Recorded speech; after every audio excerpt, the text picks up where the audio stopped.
من الشيطان الرجيم.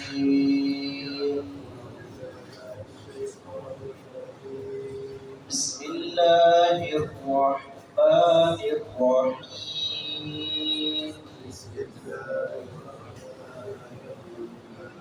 وما يستوي البحران هذا عذب فرات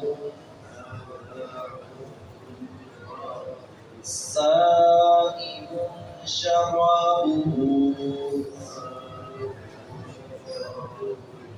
وهذا ملح أجاج ومن كل تأكلون لحما طريا وتستخرجون حلية تلبسونها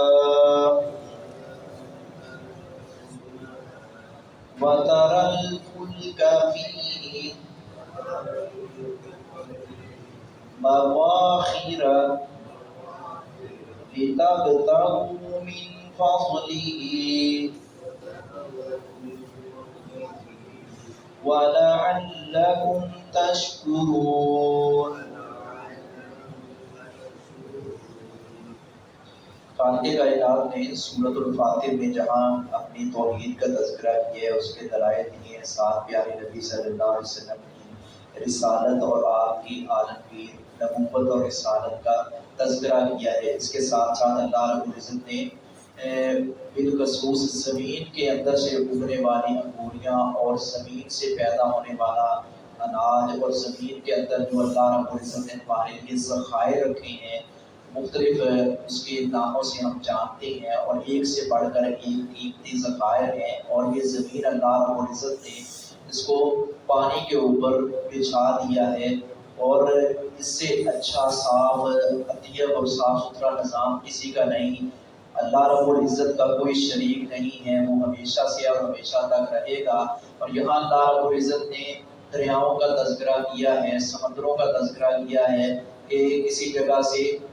پانی جو ہے کھارا نکل رہا ہے، کسی جگہ سے میٹھا نکل رہا ہے۔ اور سورۃ الرحمن کے اندر اللہ رب العزت نے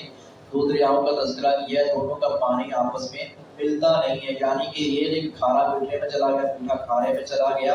چل رہے ہیں دونوں مخالف سمت میں برابر میں چل رہے ہیں، لیکن اللہ رب العزت کا اس پر پورا جو ہے کنٹرول ہے۔ اللہ رب العزت سے بڑی اور غالب اور زبردست ذات کوئی نہیں ہے۔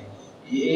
پانی کہیں میٹھا ہے، کہیں کڑوا اور کھارا پانی ہے، اور اس کے ساتھ ساتھ اللہ رب العزت نے اب دیکھیں دنیا کے اندر اللہ رب العزت نے کئی ایک نعمتوں سے ہمیں نوازا ہے۔ یہ بھینس ہے جس سے ہم دودھ حاصل کرتے ہیں، جس کا کئی ایک جانوروں کا گوشت بھی کھایا جاتا ہے اور ان کا دودھ بھی پیا جاتا ہے، اور کئی ایک جانوروں میں سے سواری کے طور پر بھی استعمال ہوتی ہیں۔ اب یہ بھینس ہے، اللہ رب العزت نے کیسا نظام چلایا ہے کہ وہی چارہ کھاتی ہے، پانی پیتی ہے، پیشاب کا راستہ الگ ہے اور پکانے کا راستہ الگ ہے، دودھ کا راستہ اللہ رب العزت نے الگ رکھا ہے۔ یہ چیزیں آپس میں غلط نہیں ہوتی، کوئی ذرات آپس میں یا قطرات ملتے نہیں ہیں۔ ایسے ہی اللہ رب العزت نے ایک کھارے پانی کی مثال دی ہے اور میٹھے پانی کی مثال دی ہے، اور اس کے ساتھ ساتھ اللہ رب العزت نے گوشت کا تذکرہ کیا ہے، انہی جانوروں کا اور انہی مچھلیوں کا، اور اس طرح زیورات کا تذکرہ، پھر سمندروں کے اندر چلنے والی کشتیوں کو کا تذکرہ کیا ہے کہ کس طرح وہ پانی کو چیرتی پھاڑتی مسافروں کو دور دراز تک لے کر جاتی ہے۔ یہ ساری کی ساری نشانیاں اور یہ سارے کا سارا اللہ رب العزت کا نظام اور جو کمال کا سسٹم ہے، اللہ رب العزت نے اس کے بارے میں وضاحت فرما دی ہے، اور اس لیے اس کو بار بار بیان کیا ہے کہ وہ لوگ جو اللہ رب العزت کی ذات کے بارے میں اشکالات کا شکار ہیں، تردد کا شکار ہیں، اور اللہ رب العزت کی ذات کے بارے میں طرح طرح کی اور اس کے نظام کے بارے میں باتیں کرتے ہیں اور قیامت کے دن کا انکار کرتے ہیں، وہ شاید ان مثالوں سے سمجھ جائیں۔ اور جو پہلے سمجھے ہوئے ہیں ان میں ایک یہ بھی ہوتا ہے خیر کا پہلو کہ ان کے لیے ان کے ایمان میں پختگی رسوخ پیدا ہو کہ واقعات جس ذات کے ساتھ ہم جڑے ہوئے ہیں وہی ہمارا اول آخر ہے۔ وما یستوی اور نہیں برابر البحران دو سمندر